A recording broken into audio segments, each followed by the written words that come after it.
साथियों, सभी को नमस्कार। आज हम अध्ययन करेंगे हिंदी साहित्य की महान कवयित्री, स्वतंत्रता सेनानी और शिक्षाविद, छायावाद के 4 प्रमुख स्तंभों में से एक माधवी वर्मा के व्यक्तित्व और कृतित्व का। अपनी भावपूर्ण रचनाओं के कारण उन्हें आधुनिक युग की मीरा भी कहा जाता है। साथ ही हम उनकी रचना भक्तिन का भी अध्ययन करेंगे। तो आइए शुरू करते हैं। माधवी वर्मा, आधुनिक युग की मीरा, जीवन, साहित्य और समाज सुधार का अद्वितीय संगम। इस प्रस्तुति के 3 मुख्य उद्देश्य है। इस अध्याय को पढ़ने के पश्चात आप महादेवी वर्मा के जीवन परिचय को जान पाएँगे, साथ ही उनके दर्शन को समझ पाएँगे।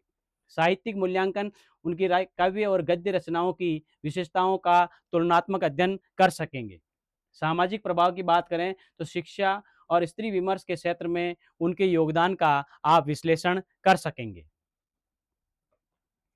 अब हम महादेवी वर्मा के जीवन परिचय के रूप में जानेंगे। शुरुआत करते हैं उनके जन्म से 1907 फर्रुखाबाद में। 26 मार्च 1907 को फर्रुखाबाद में उनका जन्म हुआ, उत्तर प्रदेश में। और उसके पश्चात 1900 सर वो उसको कंटिन्यू कर दो।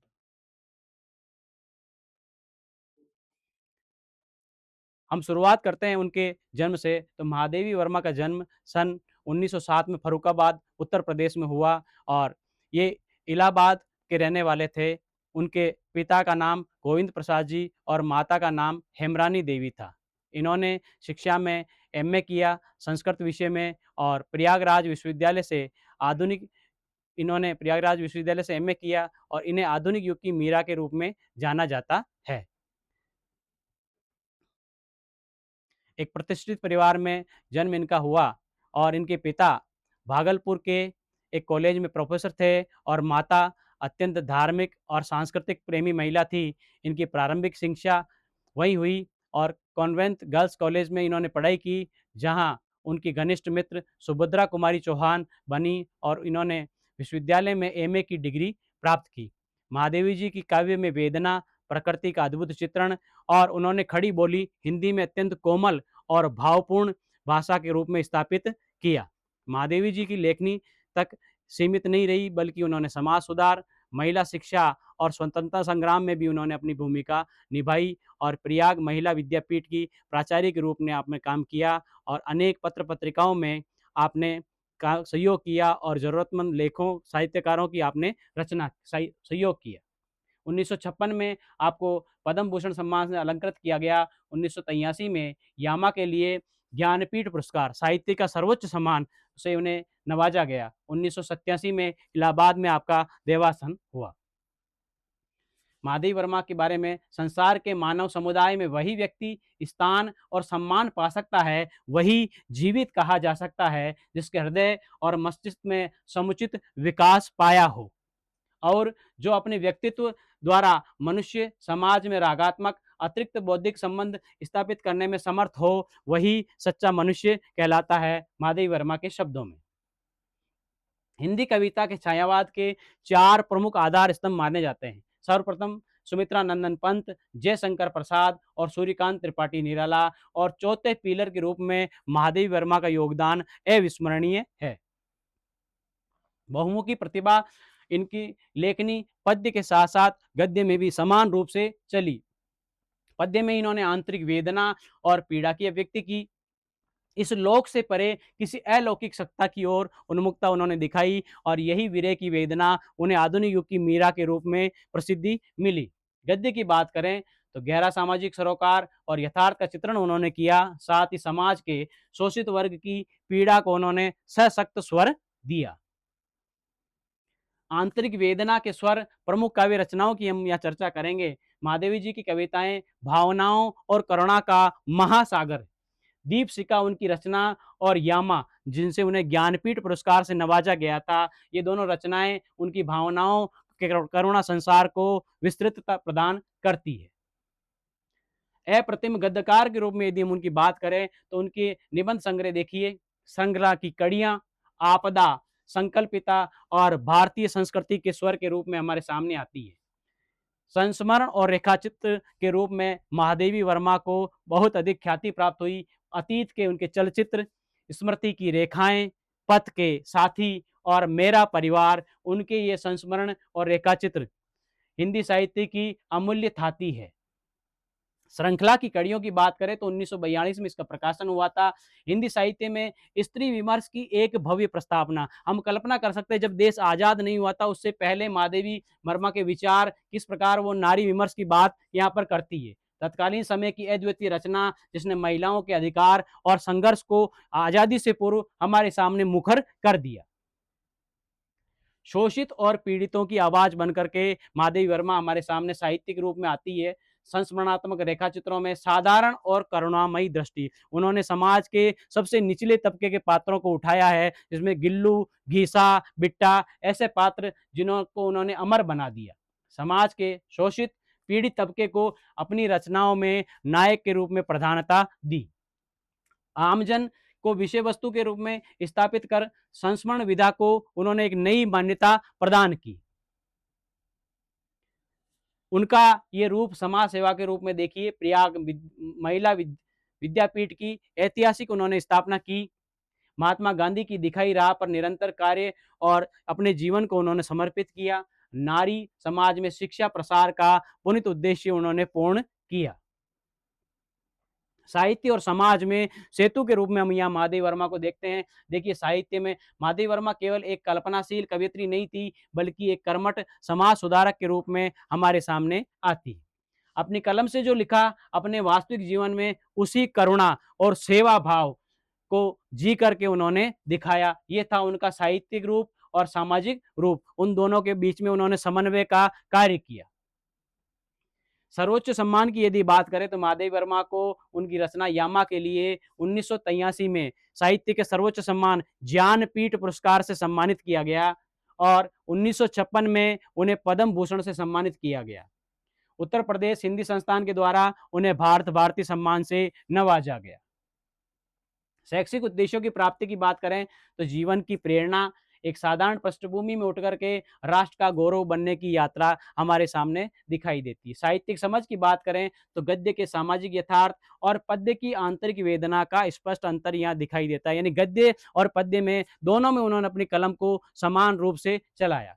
सामाजिक चेतना, साधारण जन और स्त्रियों के अधिकारों के लिए उनका ऐतिहासिक संघर्ष हमारे सामने आता है। अब हम बात करेंगे उनकी रचना भक्तिन की, एक ऐसा संस्मरण रेखाचित्र जो हमारे सामने आता है, जिसमें एक नारी मुक्ति के लिए माधवी वर्मा ने किस प्रकार इस रचना को उत्कृष्ट बनाया। माधवी वर्मा द्वारा रचित एक कालजयी संस्मरण है भक्तिन, जिसमें स्त्री अस्मिता, स्वाभिमान, निश्चल प्रेम और अद्वितीय गाथा के रूप में हमारे सामने आती है। आधुनिक युग की मीरा की बात करें तो हिंदी साहित्य में महादेवी वर्मा इन 4 स्तंभों में से प्रथम स्तंभ के रूप में हमारे सामने आती है। देखिए, उनकी जो ये रचना है, स्मृति की रेखाओं में से ली गई, स्मृति की रेखाएँ, इसका स्रोत है भक्तिन का ये संस्मरण। लेखिका की प्रसिद्ध कृति स्मृति की रेखाएँ से संकलित है, जिसमें उन्होंने अपने जीवन में आए विशिष्ट पात्रों का अत्यंत सजीव और मर्मस्पर्शी चित्रण किया है। भक्तिन का परिचय अतीत से वर्तमान तक इसमें हम जानेंगे। भक्तिन लेखिका की एक अनन्य सेविका है। इस पाठ में उसके अतीत और वर्तमान का सजीव चित्रण किया गया है, जो एक संघर्षशील नारी की कहानी है। भक्तिन का स्वरूप देखिए, कंठ की माला, सेवा और वैराग्य का प्रतीक उनके कंठ की माला है। छोटा कद और दुबला शरीर उनके कठोर परिश्रम की निशानी है। साथ ही उनके चेहरे की गहरी रेखाएं जीवन के संघर्षों और दृढ़ता का दर्पण हमारे सामने प्रस्तुत होता है।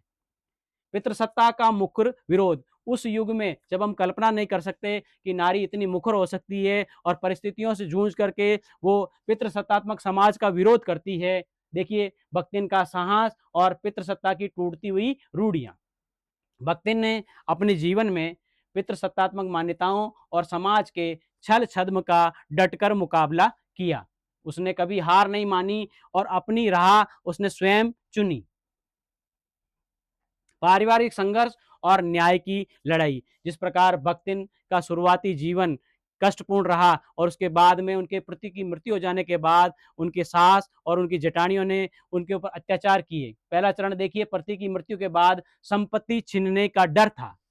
दूसरा चरण देखिए, जेठ और जेठोत के द्वारा रचे गए षड्यंत्र के कारण उन्हें अनेक कष्टों का सामना करना पड़ा। चौथा चरण देखिए, अपनी बेटियों के हक के लिए समाज और परिवार से एक लंबी लड़ाई लड़ी और इस लड़ाई के रूप में अंतोगत्वा उन्हें अपने जीवन में अनेक कष्टों का सामना करना पड़ा और फिर भी उन्होंने हार नहीं मानी।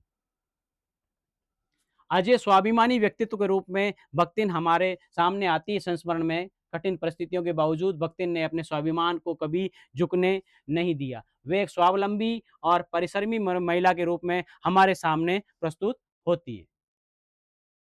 जीवन का परिवर्तन देखिए और किस प्रकार से भक्तिन एक सामान्य गांव से निकल करके शहर में महादेवी के पास पहुंचती है और उनके जीवन में क्या-क्या परिवर्तन आता है। शुरुआत देखिए, गांव की विषम परिस्थितियों के कारण शहर की ओर उनका पलायन होता है। महादेवी जी की शरण में वे चली जाती है और धीरे-धीरे अपने जीवन का एक अनिवार्य हिस्सा बन जाती है और प्रत्येक बात, प्रत्येक वस्तु जो महादेवी जी से जुड़ी हुई है, उनसे उनका लगाव हो जाता है और वो निरंतर महादेवी की सेवा में रत रहती है। लेखिका और भक्तिन का अद्वितीय संबंध देखिए, इस प्रकार से गहरी आत्मीयता उन्होंने दी माधवी वर्मा और भक्तिन में।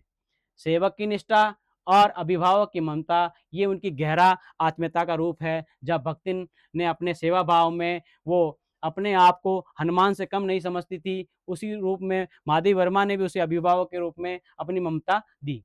दोनों के बीच का संबंध केवल स्वामी और सेवक का नहीं है, बल्कि गहरी आत्मीयता और ममता का है। लेखिका उसे खोना नहीं चाहती। भाषाई संस्कार और ठेठ देहाती संवाद की हम बात करें तो देखिए, हमारे सामने ये शब्द आए हैं, ई कौन बड़ी बात आए, रोटी बनाए जानित है और दाल रांध लेइत है। ये उनके भाषाई संस्कार, उस समय की भाषा की बात की गई है। और दूसरा देखिए, हमरे मालकिन तो रात दिन कितबियन माँ गड़ी रहती है, यानी मेरी मालकिन है वो दिन रात किताबों के अध्ययन में रत रहती है। लेखिका ने इस ठेठ ग्रामीण भाषा के माध्यम से पात्र में प्राण फूंक देने का कार्य किया। ग्रामीण शब्दावली और उनके शब्द चित्र देखिए, जिनका अर्थ के सामने लिखा हुआ है, अलगोजा यानी बंटवारा, यानी अलग हो जा के शब्द में आया है। जिठोत यानी जेठ का पुत्र। इसी प्रकार देखिए, पुरखिन, पुरखिन का अर्थ होता है पुरखा या बुजुर्ग महिला। हो रहा यानी हरे अनाजों का आग से भुना हुआ रूप, जिसको होड़ा भी कहते हैं। तुषारपात, ओले बरसना। इसी प्रकार है दुर्व्यय, जिसे ढोना अत्यधिक कठिन हो। गद्य की विशेषता और नायकत्व की बात करें तो उनकी व्याख्या के रूप में देखिए, महादेवी जी ने समाज के शोषित और उपेक्षित वर्ग के पात्रों को अपनी रचनाओं में नायकत्व प्रदान किया। एक हाशिए पर खड़ी स्त्री को साहित्य के केंद्र में लाना उनकी बड़ी साहित्यिक विजय है। भक्तिन भी इसी प्रयास का एक हिस्सा है। मानवीय संवेदना और सामाजिक सरोकारों की बात करें तो इस संस्मरण में देखिए, मानविक संवेदना पाठ की व्याख्या इस तथ्य पर बल देती है कि एक साधारण सेविका भी अपने सेवा धर्म और निश्चल प्रेम से किसी के हृदय में सर्वोच्च स्थान पा सकती है। इसी प्रकार सामाजिक सरोकार देखें तो ये संस्मरण समाज के उस तबके की आवाज है जिसे अक्सर अनसुना कर दिया जाता है। लेखिका ने अत्यंत संवेदनशीलता के साथ इसे स्वर प्रदान करने का कार्य किया। पाठ के मूल भाव की बात करें तो इस रचना का मूल भाव स्त्री अस्मिता और उसके अस्तित्व की लड़ाई है। भक्तिन मात्र एक कहानी नहीं है, बल्कि मानवीय मूल्यों, निष्ठा और नारी शक्ति का शाश्वत प्रतीक है, जो पाठकों के मन में गहरी छाप छोड़ने का कार्य करता है। ये वही भक्तिन जिसका नाम कोई नहीं जानता था, लक्ष्मी के रूप में उनका नामांकन हुआ, लेकिन जब वो महादेवी के पास पहुंची तो उनकी सेवा भावना से उन्हें भक्तिन के रूप में जाना गया। दीपशिखा का अनंत प्रकाश, किसी साहित्य की ये दीपशिखा आज भी अपनी रचनाओं और विचारों के माध्यम से समाज को आलोकित कर रही है। उनका जीवन हमें सिखाता है कि सच्ची कला वही है जो समाज के अंतिम व्यक्ति तक पहुँचे। आज की इस कक्षा में हमने अध्ययन किया महादेवी वर्मा के व्यक्तित्व, कर्तृत्व का, साथ ही उनकी रचना भक्तिन का, उनकी सप्रसंग व्याख्या की, उनके मूल भाव को समझा और अगली कक्षा में इसके प्रश्नोत्तर हम हल करेंगे। तब तक के लिए धन्यवाद।